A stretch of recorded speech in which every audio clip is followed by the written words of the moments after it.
So I've hemmed the entire bottom of our t-shirt here. Well, I haven't hemmed it, but I've pinned it off where it should be hemmed.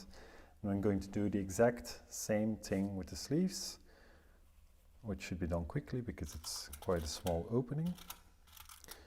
As you get a little bit more comfortable with sewing knitwear, and especially the knit binding that we will be putting on the neck later, you can also put knit binding on the sleeves. But because the sleeves are a relatively small opening, it's a bit more tricky, so I'm not doing it here. I don't want to discourage you, but you can certainly do that. It's really more of a style choice than anything else.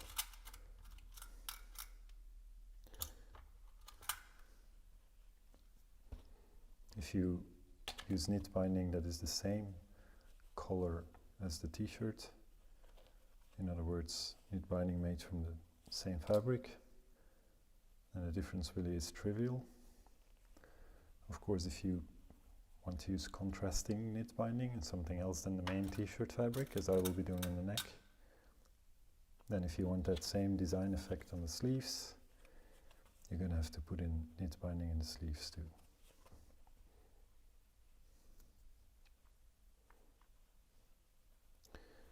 There we go, 3 pins, that should do it. So there will be one sleeve, like that, and I will be doing the same pinning on the other sleeve.